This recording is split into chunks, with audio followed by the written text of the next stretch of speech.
16. There is a version of World War II that most people carry in their heads without questioning it. It has clear sides. It has obvious villains. It has a moral architecture that makes the whole thing, however terrible, feel comprehensible. The good nations fought the evil ones. The evil ones lost. Justice was served in a courthouse in Nuremberg, and the world moved forward having learned something fundamental about itself. That version is not a lie, exactly, but it is a selection. There is a version of World War II that most people carry with them. It has clear sides. It has a moral architecture. It has villains who were obviously villainous and heroes who were obviously heroic. It has a beginning that can be explained, a middle that can be taught in schools, and an end that can be called a victory. That version is not entirely false, but it is incomplete in ways that matter. The parts that were removed, reclassified, buried under bureaucratic language, or simply never entered into the official record at all, those parts do not contradict the larger story. They explain how the larger story was possible in the first place. What follows is not a collection of shocking revelations designed to overturn your understanding of the war. It is something quieter than that. It is a series of documented realities, archive entries, institutional records, and suppressed findings that were at various points removed from public circulation, reclassified by governments, quietly omitted from official histories, or simply allowed to disappear because the people who held the records decided that what those records described was better left unread. Some of these things were removed because they were embarrassing. Some were removed because they complicated the post-war political order. Some were removed because the people in power at the time understood correctly that if the public saw the full picture, the picture would not hold together in the way they needed it to hold together. The war functioned. That is the first thing to understand. It was not chaos. It was not a collapse of civilization into formlessness. It was, in many of its most disturbing aspects, extraordinarily organized. Trains ran on schedule. Paperwork was filed. Reports were submitted. Forms were completed in triplicate. Budgets were approved. Requisitions were processed. The machinery of modern bureaucracy, which most people associate with the dull administration of peacetime governments, was applied with remarkable efficiency to the business of large-scale killing. The horror was not located in the breakdown of systems. The horror was located in how well the systems worked. Begin with the question of what the archives actually contained before certain parties intervened. In the years immediately following the end of the war, Allied forces captured an enormous quantity of German military and administrative documents. These included not just operational records from the Wehrmacht and the SS, but internal communications from civilian ministries, corporate ledgers, medical records, personnel files, and correspondence between officials at every level of the German state. The sheer volume of material was staggering. Teams of analysts worked for years sorting through it.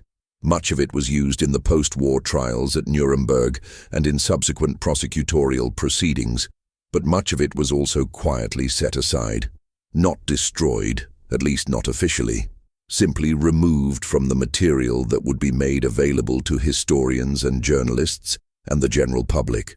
Some of this happened because the material was deemed operationally sensitive. Some of it happened because certain nations, particularly the United States and the United Kingdom, had strategic interests in post-war Germany that were not served by a full public accounting of what German institutions had done. Some of it happened because the people who reviewed the documents recognized names that were inconvenient. Names of individuals who had cooperated with Allied intelligence services. Names of industrialists whose companies were already resuming operations and whose cooperation was needed for the economic reconstruction of Western Europe. Names of scientists whose knowledge was considered too valuable to allow their reputations to be destroyed. The first thing that was systematically and deliberately removed from the accessible record was the full scope of what German corporations knew and participated in. This is not a matter of speculation. The documents that survived, the ones that were not set aside, make clear that major German industrial enterprises were directly and knowingly involved in the operation of forced labor programs at a scale that was not incidental to their business operations, but central to them. The records of firms like IG, Farben, Krupp, Siemens, and dozens of smaller companies show detailed internal accounting of labor costs that explicitly categorized concentration camp prisoners as a workforce with a known and calculated mortality rate that was factored into production planning. These were not documents hidden from company leadership. They were budget documents. They went to the financial officers. They were reviewed and approved. What happened to those records after the war is instructive. Some were introduced at the Nuremberg industrialists' trials, which were conducted by American military tribunals between 1947 and 1948. But those trials were abbreviated. They were politically inconvenient. The onset of the Cold War had shifted American priorities, and a rebuilt, rearmed West Germany was now more strategically useful than a fully prosecuted one. Sentences that were handed down were reduced on appeal. Men who had been convicted of using slave labor were released from prison within a few years. The corporate records that formed the basis of those convictions were returned, in many cases, to the companies themselves or to German archival authorities who placed restrictions on their access. For decades, researchers who tried to examine the full internal records of these companies encountered walls of legal obstruction and bureaucratic delay. Some of those restrictions remained in place until the 1990s. Some remain in place today in attenuated form. What the records showed, when researchers were finally able to access portions of them, was not that corporate managers had been coerced or deceived. It was that they had made deliberate business decisions. They had sent representatives to negotiate directly with SS officials for the allocation of prisoner labor. They had written memos discussing the relative productivity of different categories of prisoners. They had calculated that a prisoner who was worked to exhaustion and then replaced with a new prisoner was more economical under certain production schedules than a prisoner who was maintained at a sustainable workload. These were not the decisions of fanatics. They were the decisions of men who understood accounting. The second category of removed material concerns the medical records from experiments conducted in the concentration camps and in certain German military medical facilities. This is an area where the post-war record is particularly fractured, because two very different things happened to that material simultaneously. Some of it was prosecuted. The doctors' trial at Nuremberg in 1946 and 1947 produced extensive documentation of what had been done, and 23 defendants were tried, of whom 7 were executed. But at the same time that this prosecution was unfolding publicly, a separate and largely secret process was occurring in which American, British, and Soviet intelligence and scientific agencies were acquiring the data produced by those experiments for their own use. The American acquisition effort was organized and deliberate. Documents that have since been partially declassified show that American military and intelligence officials reviewed the experimental data from German aviation medicine research, from hypothermia experiments, from high-altitude experiments, and from research on the effects of various chemical and biological agents on human subjects, and made a considered decision that the data was scientifically valuable and should be preserved and used. The people who made that decision understood what the data represented. They understood that it had been produced by killing prisoners in controlled experimental conditions. They preserved and used it anyway. The personnel records of certain German scientists who had conducted or supervised these experiments were altered or selectively redacted before being entered into the public archive. In some cases, scientists who had documented involvement in lethal human experimentation were brought to the United States under programs that were classified for decades. The most well-known version of this is the program that became known as Operation Paperclip, under which over 1,000 German scientists, engineers, and technical specialists were brought to the United States to work for American military and civilian research agencies. The program was classified. The personnel files of the scientists involved were reviewed by American counterintelligence, and in numerous cases, records of Nazi Party membership, SS affiliation, and documented involvement in war crimes were altered or summarized in ways that obscured what the individuals had actually done during the war. The Joint Intelligence Objectives Agency, which administered the program, maintained internal records that were far more candid about the backgrounds of the personnel being recruited than the sanitized versions that were submitted to other government departments. Those internal records were classified. When they were eventually partially declassified decades later, they confirmed what historians had long suspected, but could not prove from the public record, that American officials had knowingly brought men with documented war crimes into the United States and had actively falsified or concealed the relevant portions of their records to make this possible. This was not a small program administered by a handful of rogue operators. It was a large, bureaucratically organized program with oversight at senior levels of the American military and intelligence establishment. The justification was always the same. The Cold War made it necessary. Soviet competition required American access to the best available technical expertise, regardless of what those experts had done between 1933 and 1945. The documents that recorded what those experts had actually done were removed from the accessible record, not out of embarrassment, but out of strategic calculation. The third area concerns the records of what happened during and after large-scale bombing campaigns. The Allied strategic bombing campaign against German cities has been written about extensively, but the internal assessments produced by Allied military planners and analysts during and after the campaign tell a story that was almost entirely absent from public discourse for decades. Those assessments, produced by the United States Strategic Bombing Survey and by equivalent British bodies, addressed with considerable frankness questions that the public narrative of the bombing campaign carefully avoided. The internal documents acknowledged that the campaign's effects on German war production were significantly less than had been claimed in official statements. They acknowledged that a substantial portion of the bombs dropped during precision bombing missions had missed their intended industrial targets by margins that rendered the term precision meaningless. They acknowledged that the destruction of German cities and the deaths of German civilians had not produced the collapse of civilian morale that pre-war theorists had predicted, and that in some respects the bombing had strengthened rather than weakened the resolve of the German population to continue supporting the war effort.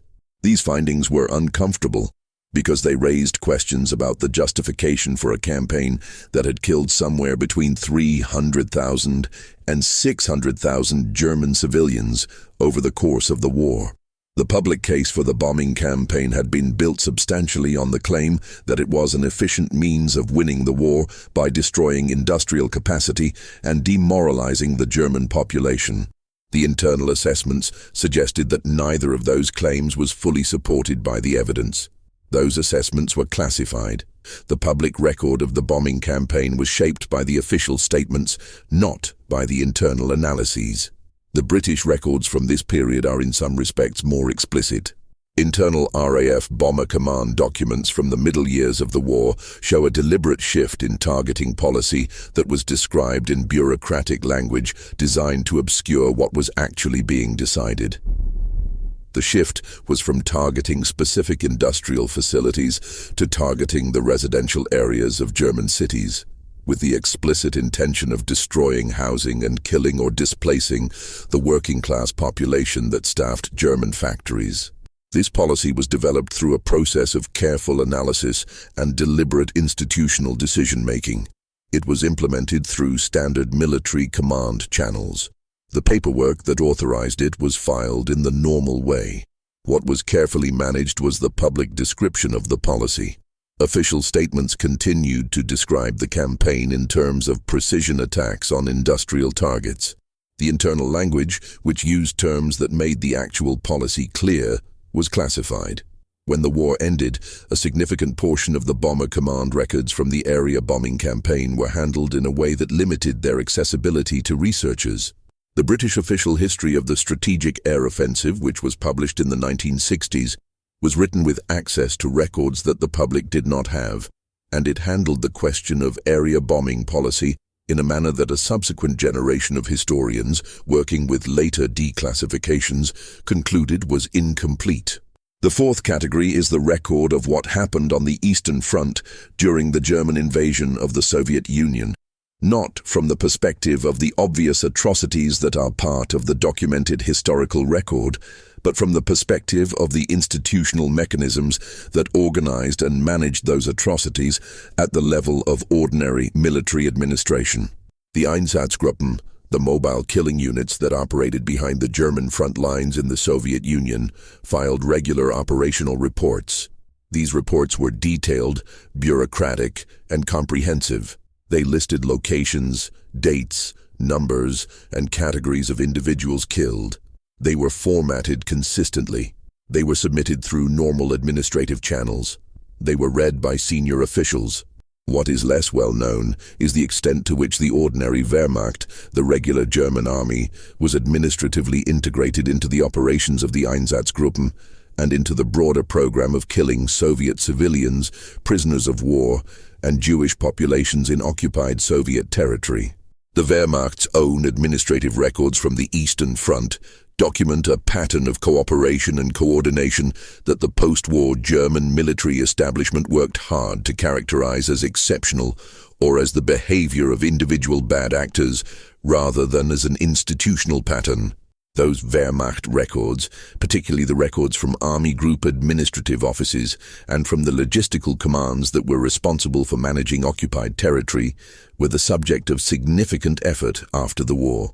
German military officers and their legal representatives worked through the 1950s and 1960s to shape the interpretation of those records in ways that protected the reputation of the German officer corps. The concept of the clean Wehrmacht, the idea that the regular German army had conducted itself according to conventional military standards while the SS and the Einsatzgruppen operated independently and criminally, was not simply a myth that arose spontaneously. It was a position that was actively constructed and defended, and the construction of that position involved managing access to and interpretation of the documentary record. German military archives from the Eastern Front that might have complicated that narrative were in several cases handled selectively. Documents that showed direct Wehrmacht involvement in the shooting of prisoners of war in violation of the Geneva Convention, direct Wehrmacht participation in anti-partisan operations that resulted in the mass killing of civilians, and direct Wehrmacht administrative cooperation with SS killing operations were in some cases not included in the collections of records that were made available to the early post-war West German military historical establishment. The historians who built the official West German narrative of the war worked with an archive that had already been shaped. The full extent of this became apparent only in the 1990s, when a major exhibition in Germany presented documentary evidence of Wehrmacht participation in war crimes on the Eastern Front and provoked an enormous and contentious public debate. The exhibition used documents and photographs that had not previously been part of the mainstream German historical narrative, not because they had been hidden in some dramatic sense, but because they had been in archives that the mainstream historical establishment had not prioritized examining. The fifth area of removed material concerns the records of prisoner of war treatment, specifically the treatment of Soviet prisoners of war in German captivity, which represents one of the largest single episodes of deliberate mass killing of the war, and one that has been systematically underweighted in Western historical consciousness. Of the approximately 5.5 million Soviet soldiers captured by Germany during the war, approximately 3.5 million died in German captivity. This is a mortality rate of roughly 60% over a period of years. The equivalent mortality rate for British and American prisoners in German captivity was around 4%. The German administrative records documenting the conditions in Soviet prisoner of war camps and the deliberate policies that produced this mortality rate were captured in large quantities at the end of the war. The Nuremberg trials addressed this material, and the systematic killing of Soviet prisoners was included in the charges of war crimes and crimes against humanity prosecuted at Nuremberg. But the extent to which this material was incorporated into the post-war historical understanding in the West was limited. The Cold War created a political environment in which Soviet suffering during the war was not a narrative that Western governments were invested in amplifying. The Soviet Union itself had complex reasons for how it managed the memory of Soviet prisoner casualties, including the fact that captured soldiers had been regarded by the Soviet state as potentially contaminated by exposure to the enemy and were subjected to scrutiny and in many cases punishment upon repatriation. The result was that the documents recording German policy toward Soviet prisoners, documents that detailed with bureaucratic precision the deliberate decision to provide Soviet prisoners with insufficient food, to expose them to conditions that predictably produced lethal disease, and to apply policies that amounted to calculated extermination through starvation and neglect, did not become a prominent part of the post-war record in either Western or Soviet historical memory in the way that their significance warranted. They were not exactly suppressed. They were available in the archives. They were simply not centered. They were allowed to remain on the margins of the record, accessible to specialists, but absent from the broader narrative. The sixth area involves the records of the Japanese biological warfare program, specifically the activities of Unit 731 and associated units that conducted lethal human experimentation in China and other occupied territories. This is a case where the removal from the record was deliberate, specific, and documented, and where the responsible parties have been identified with some precision. The American decision to grant immunity to the officers and scientists of Unit 731 in exchange for their experimental data was made at senior levels of American military and intelligence authority in the late 1940s. The documentation of that decision, and the documentation of what Unit 731 had actually done, was classified. The experimental data that was exchanged as part of this arrangement covered experiments conducted on prisoners using plague, cholera, typhoid, anthrax, and other biological agents. It covered experiments involving vivisection, exposure to extreme cold, pressure experiments, and experiments designed to study the progression of various diseases in human subjects who were then killed to allow pathological examination. The prisoners used in these experiments were predominantly Chinese, but also included Soviet, Korean, and American prisoners of war. The American decision-makers who negotiated the immunity agreement reviewed summaries of what had been done and made a calculated judgment that the data was worth more than prosecution. The Japanese officers and scientists who received immunity under this arrangement returned to civilian life in post-war Japan. Several went on to prominent careers in Japanese medicine, public health, and academia. The records of their wartime activities were held under classification in American archives. The Japanese government's own records from Unit 731 had been destroyed by Japanese personnel before the surrender, a destruction that was itself orderly and systematic, conducted according to specific orders, and completed efficiently in the days between the announcement of surrender and the arrival of Allied forces. The classified American records were not fully released for decades. Japanese public knowledge of Unit 731 was limited for a generation, not simply because the records had been destroyed, but because the American decision to grant immunity had effectively removed the subject from the post-war accountability process that might have forced it into public consciousness. The Nuremberg and Tokyo trials that shaped the post-war historical record in both countries did not include Unit 731. The record was shaped by that absence. The seventh area concerns the records of Allied conduct during the liberation of Western Europe.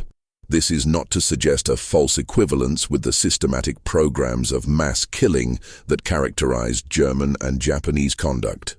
It is to note that certain documented patterns of Allied military behavior were removed from or omitted from the accessible record in ways that had lasting effects on the historical narrative. The records of sexual violence committed by Allied soldiers during the advance through France, Germany, and other liberated and occupied territories were suppressed at multiple levels. American military justice records from the European theater document tens of thousands of complaints of sexual assault filed by French, German, and other European women against American soldiers during and after the war.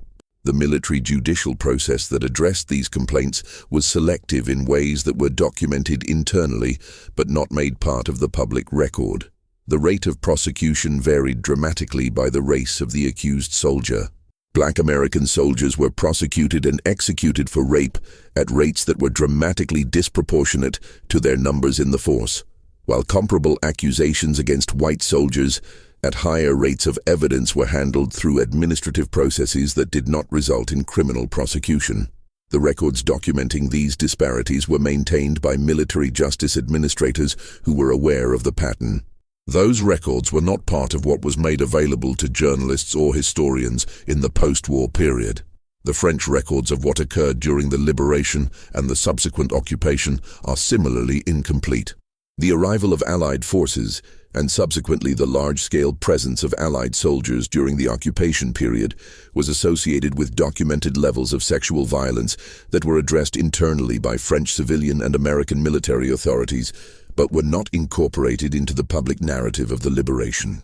The documents that recorded the scope of this problem, including communications between French mayors and American military commanders requesting that soldiers be prohibited from entering certain areas or restricted in their movements because of the level of violence being committed, were handled as administrative communications rather than as historical records, and the accessibility of those documents was limited.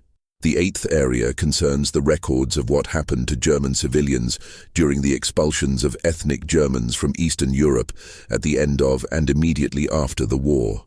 Somewhere between 12 and 14 million ethnic Germans were expelled from Poland, Czechoslovakia, Hungary, Romania, and other countries between 1944 and 1950, in what constitutes one of the largest forced population transfers in history. The mortality associated with these expulsions has been estimated at somewhere between 500,000 and 2 million people, with the range reflecting genuine uncertainty about the underlying records rather than political disagreement. The records of these expulsions and of the conditions under which they were conducted were handled differently by different parties. The governments of Poland and Czechoslovakia, which conducted the largest expulsions, maintained records of the administrative process, but those records were not accessible to Western researchers during the Cold War period and were subject to varying levels of restriction afterward. The West German government collected extensive testimony and documentation from expellee organizations and produced multi-volume documentation of the expulsion experience, but this documentation was itself produced in a politically charged context by parties with advocacy interests that shaped what was included and emphasized. The Allied powers that had agreed to the expulsions at the Potsdam Conference in 1945 had political reasons not to center the mortality and violence associated with those expulsions in the post-war historical record.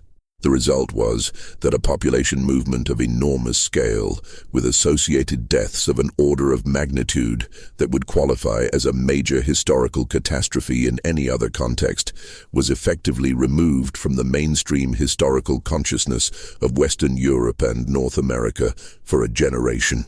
It was not secret. The expulsions were reported on at the time, but the systematic documentation of what had occurred was managed in ways that kept it on the margins of the historical record. The ninth area involves the records of the Allied bombing of cities that were not German. The bombing of French cities and infrastructure during the Allied campaign to prepare for and support the Normandy invasion in 1944 killed an estimated 50 to 70,000 French civilians. These were not accidents of imprecision. They were the result of deliberate targeting decisions that the Allied command made with full awareness that civilian casualties would be substantial. Internal documents from the planning of the transportation plan, the strategy of bombing French railways and road networks to impede German military movement, record explicit discussions of the expected civilian casualty toll and the decision to proceed despite those projections. Charles de Gaulle and the French government in exile protested these operations to Allied command in terms that were recorded in official communications. Those protests were noted, and the bombing continued. The records of these communications were classified. The post-war narrative of the liberation of France was constructed around the heroism of the Allied landings and the suffering of French civilians under German occupation, and the deaths of French civilians caused by Allied bombing were incorporated into the public record only very gradually and incompletely. The French government's own handling of this history was complicated by political considerations about the Franco-American relationship and by the imperative of the post-war project of European integration. The internal British and American documents that recorded the decision-making process around the bombing of French and Belgian cities and infrastructure. Documents that showed military planners weighing French civilian lives against operational military advantages in explicit and calculated terms were classified and remained largely inaccessible to historians for decades. The 10th area concerns the records of what happened at Katyn and the broader question of Soviet war crimes. The Katyn massacre, the killing of approximately 22,000 Polish military officers, intellectuals, and other members of the Polish elite by the Soviet NKVD in 1940, was known to American and British officials far earlier than the official public record acknowledged. The German discovery and announcement of the mass graves in 1943 confronted the Allied governments with a problem. The evidence pointed clearly to Soviet responsibility. The Soviet Union attributed the killings to Germany. American and British officials who reviewed the evidence understood which attribution was correct. The decision that was made, and it was a deliberate institutional decision documented in internal communications, was to suppress the evidence of Soviet responsibility and to allow the Soviet attribution to stand. This decision was made because the military alliance with the Soviet Union was considered essential to winning the war, and the political costs of a public confrontation with the Soviet Union over Katyn were judged to outweigh the value of accuracy. American officials who had access to evidence of Soviet responsibility for Katyn were instructed not to discuss it. A congressional inquiry in 1944 that might have examined the evidence was discouraged by the executive branch. The documents recording these decisions were classified. The cover-up extended into the post-war period. When the United Nations was established and the tribunal system was being designed, Soviet responsibility for Katyn was not included in the charges, even though the evidence in Allied possession was sufficient to support such a charge. The official American government position on Katyn remained ambiguous for years after the war. The internal documents that recorded American knowledge of Soviet responsibility and the deliberate decision to suppress that knowledge were declassified gradually and partially over subsequent decades, and the full picture of how American and British officials managed the Katyn evidence required many years of archival research to reconstruct. The 11th area is the record of what the war did to the populations of colonial territories. The British Empire maintained an enormous institutional apparatus in territories across Asia, Africa, and the Middle East, and the records of how that apparatus functioned during the war years, particularly in India, reveal decisions and outcomes that were consistently omitted from the official historical narrative of the war as it was constructed in Britain. The Bengal famine of 1943, which killed somewhere between 2 and 3 million people, was the result of a combination of factors, including a poor harvest, Japanese occupation of Burma, which disrupted food imports, and deliberate wartime policy decisions made by the British colonial administration and the Churchill government in London. Internal communications from the period show that British officials were aware of the extent of the crisis and made repeated decisions that prioritized other concerns over addressing it.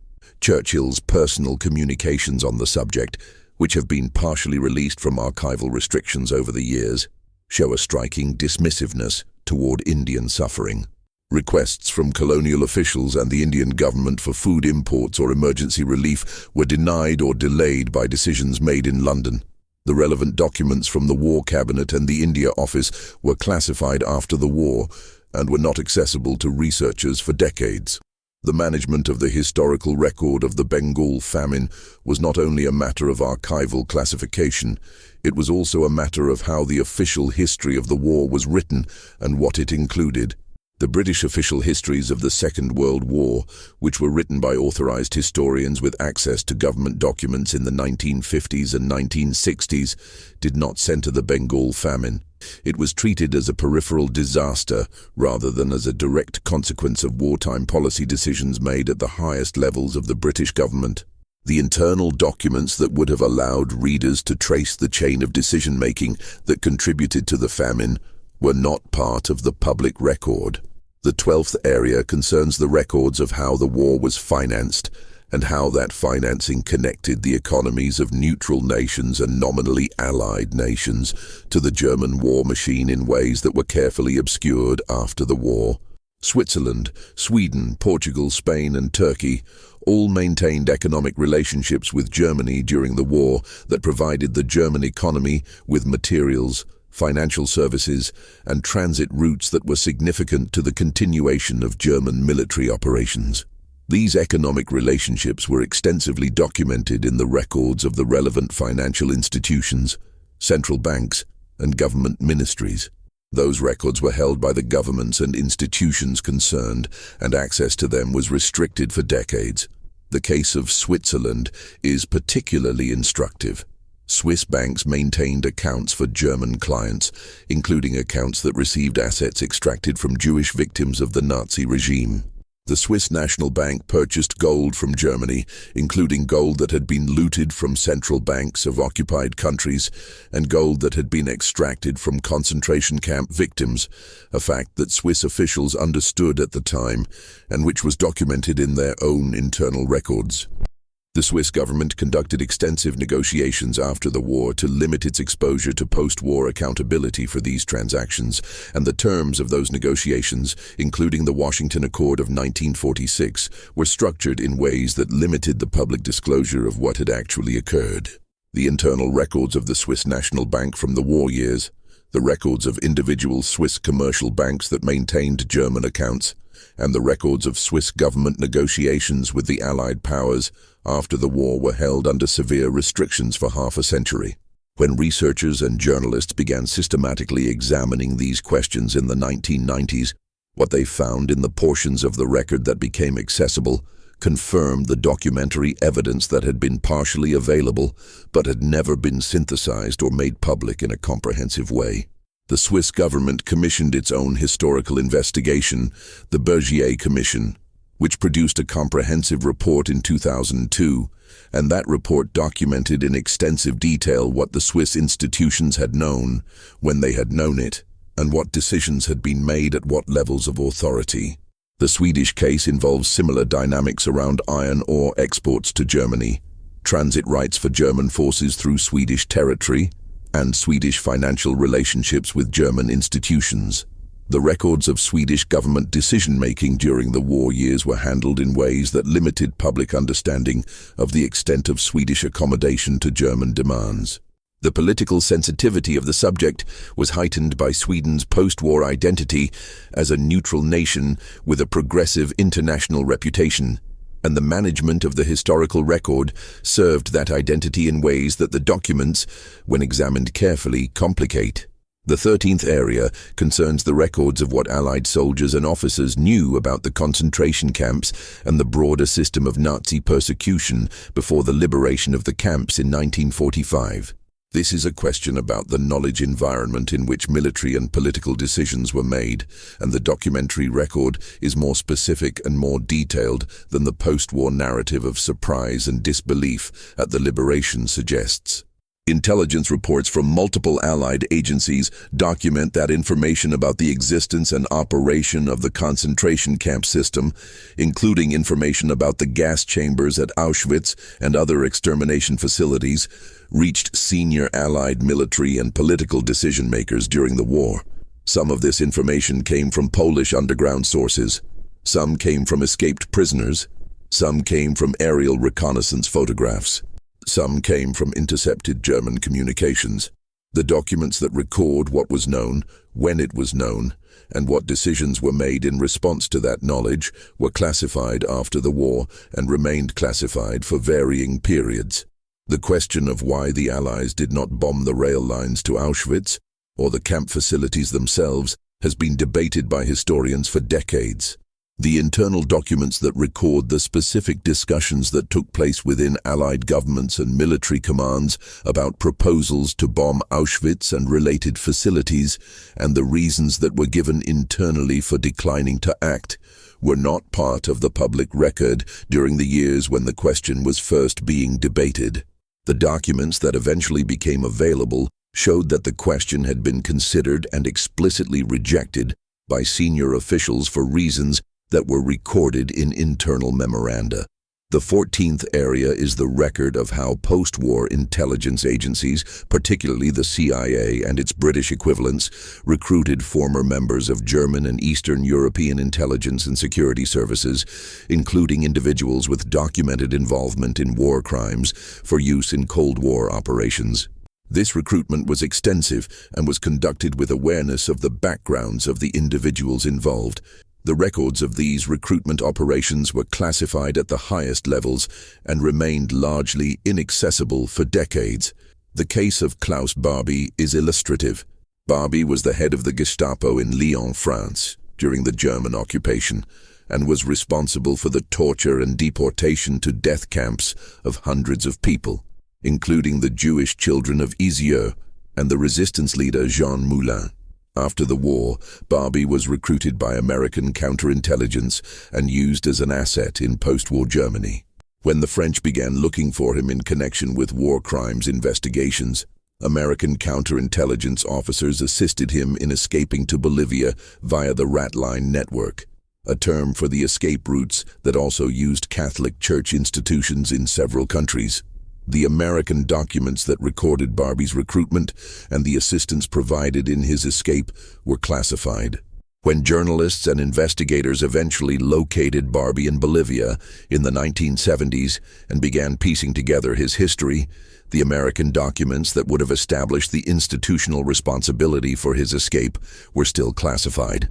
Those documents were eventually partially released, and the United States government issued a formal apology to France in 1983. Barbie's case was not exceptional. The recruitment of former German security and intelligence personnel for Cold War operations was systematic. The documentation of those recruitments, including documentation of what the recruiters knew about the wartime activities of the individuals they were recruiting, was managed through classification systems that kept the relevant information out of the public domain for a generation or more. The 15th area concerns the records of what happened in the immediate post-war period in Germany and Japan, as occupation authorities made decisions about which individuals would face prosecution and which would be protected, reintegrated, or quietly allowed to resume positions of authority. In Germany, the denazification process was inconsistent, politically influenced, and ultimately abbreviated in ways that left many individuals with documented Nazi Party membership and institutional involvement in Nazi-era policies in positions of authority in the post-war West German state. The records of the denazification tribunals and the records of occupation authority decisions about which cases to pursue and which to drop document this process in detail. The case of Hans Globke is particularly well documented. Globke was a senior official in the German Interior Ministry who had been the primary legal commentator on the Nuremberg racial laws of 1935, producing detailed annotations that interpreted and extended those laws. After the war, he became one of the most senior officials in the West German government under Konrad Adenauer, serving as head of the Chancellery and as Adenauer's most trusted advisor. His wartime record was publicly known. The East German government publicized it aggressively for propaganda purposes, but the West German government and the American occupation authorities who had approved his appointment managed the question of his past in ways that kept it from becoming a formal accountability issue in West Germany during his years of service. In Japan, the post-war purge of militarist officials was similarly inconsistent and politically influenced. The American occupation authorities under General MacArthur made deliberate decisions about which Japanese officials would face prosecution and which would be preserved for use in the construction of post-war Japanese political institutions. Emperor Hirohito was explicitly protected from prosecution despite his documented involvement in wartime decision-making at the highest levels. The records of American occupation authority decision-making about Japanese accountability, including the records of deliberations about the emperor's potential prosecution, were classified. The 16th area involves the records of chemical and biological weapons programs and their intersection with the war. Germany maintained substantial chemical weapons stockpiles during the war, but did not use them on the battlefield in the European theater, a restraint that has been analyzed by historians, but whose full documentary basis has not been entirely accessible. The German records of the chemical weapons program, including records of production quantities and strategic decision-making about employment, were captured and classified by Allied forces. The British and American programs of research into chemical and biological weapons during the war were conducted under classification, and the records of those programs were not made available to historians or the public for extended periods after the war. The case of British biological weapons research at Gruinard Island in Scotland, where anthrax bombs were tested on sheep and the island was contaminated for decades, was classified for years after the war. The internal records of decision-making about the program, including assessments of the potential military employment of biological weapons and discussions of targeting, were classified. The island itself remained off-limits to the public until it was decontaminated in the 1980s. The American Biological Warfare Program, conducted primarily at Fort Detrick in Maryland, produced research and developed weapons systems during the war. The records of this program were classified and remained so for extended periods. The intersection of this program with the post-war acquisition of Japanese Unit 731 experimental data was documented in classified records that were not accessible to researchers. The 17th area concerns the records of what the war did to the mental health of the soldiers who fought it, and the institutional decisions that were made about how to manage, record, and ultimately obscure the psychological effects of combat. Every major military force in the war had medical personnel who documented the psychiatric effects of combat exposure, and those records constitute one of the more disturbing institutional archives of the war, precisely because they describe with clinical language what it meant to be subjected to conditions that systematically destroyed the psychological functioning of the men exposed to them. The American military records of psychiatric casualties during the war were classified and were handled in ways that limited their influence on post-war public understanding of what the soldiers had experienced. The official narrative of the returning veteran, as a resilient man who put the war behind him and built the post-war world, was constructed in part by managing public access to documentation of what the war had actually done to the men who fought it. Military records showing the rates of psychiatric breakdown, the conditions under which men were returned to combat after psychiatric hospitalization, and the decisions that were made about men who could no longer function in combat settings were not part of the public record. The policies for managing psychiatric casualties had significant institutional consequences. Men who broke down in combat were in many cases returned to their units after brief treatment periods, because the military had determined that returning men to their units quickly produced better outcomes for the institution's manpower needs than longer treatment periods, regardless of what it did to the individual. The records documenting these policies and the analysis behind them were classified. The internal communications between military medical officers who dissented from these policies and the command structures that maintained them are among the more candid documents in the military medical archive, and they were not accessible to the public for decades. The 18th area, and the one that connects all the others into a coherent picture, is the record of how the post-war international legal and institutional framework was constructed in ways that were specifically designed to manage accountability while protecting the systems and the individuals that the full enforcement of accountability would have implicated.